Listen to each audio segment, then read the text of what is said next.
Guys, kung nakikita niyo ito guys, ayan. Ito nga pala ay thesis ng mga college student na pinagawa sa akin. So, ayan guys, yung forma niya. So, ito, natatanggal lang ito guys.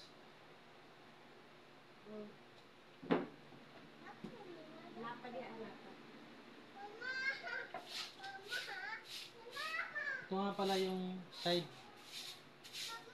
Tapos, dito naman yung entrance. Ayan. Mayroon ditong hagdanan, yung tatlong step na hagdanan. As ito yung bintana na ventilation, may ventilation siya. So ito nga pala guys ay hindi bahay. Ano daw ito guys, yung waiting area. So dito naman guys, ito mayroon siyang parang terrace, ayan.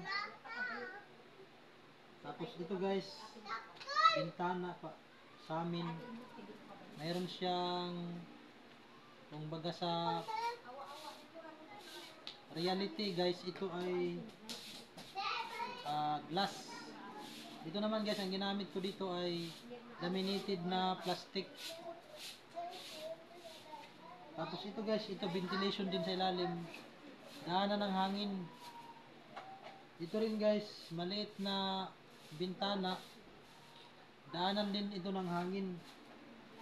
Dito rin sa kabila. Ayan. Tapos ito guys, open lang siya, open. Wala siyang nakabara na glass. Tapos dito sa itaas guys, mayroon siyang ventilation na naman ng hangin. Ayan. So dito sa kabila guys, ayan. Ito, crystal ito guys. Kung sa original guys or sa totoo guys, kung totoo guys, ito ay glass, pero ito ay model lang ng waiting area. Ito guys ay laminated. Tapos dito guys, meron na naman siyang window. Ayan. Tapos ventilation guys, mayroon siyang daanan ng hangin. Hindi siya naka-glass. Ito naman yung likuran niya guys. So kung nakikita ninyo guys, kung sa ito yung pinaka-beam niya guys, ayan. Pinaka-beam niya. Ito yung mga haligi niya guys. Ito yung beam, ito yung haligi. Siya nga pala guys, first time kong gumawa ng ganitong model ng bahay or building. So ayan guys, meron siyang beam. Student lounge? Ayan, student lounge daw ang tawag nito. O lounge, paniud to.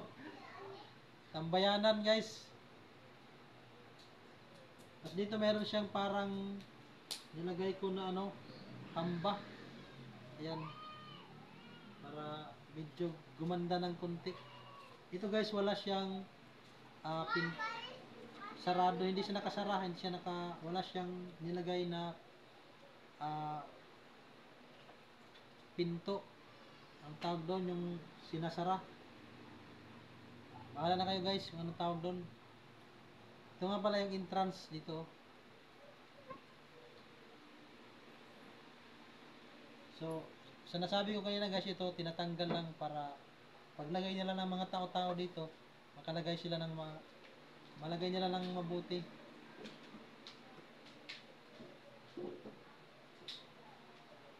So, first time ko gumawa ng ganitong model ng project ng mga estudyante sa college. So, ang mga estudyante nga pala ay ano sila guys, yung sa civil engineer na mga estudyante guys. Ayan. Ito yung kanilang thesis or project. Project bang tawag doon? Thesis? O, thesis daw yun. Ayan guys, tingnan nyo guys. So, iikot ko lang kayo guys. Iikot.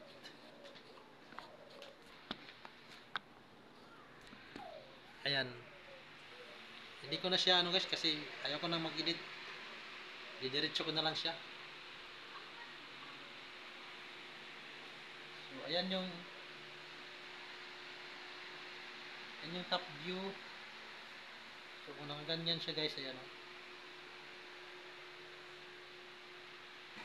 Ikot.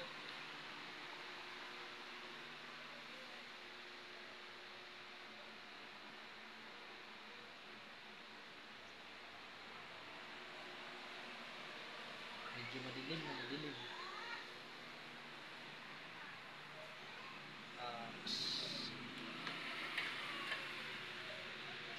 Ito naman yung sinasabi ko na hagdanan guys eh.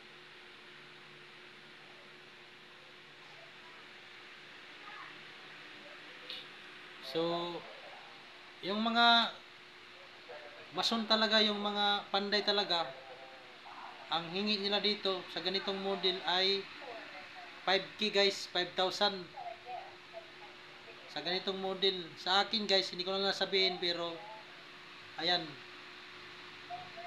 medyo mura ng konti, pero sa mga gumagawa talaga nito guys ay 5K ang singil nila nito. 5K ang singilan nila guys. So yan guys, maraming salamat sa panonood. Please subscribe, like, and share sa YouTube channel Mr. Mike 08.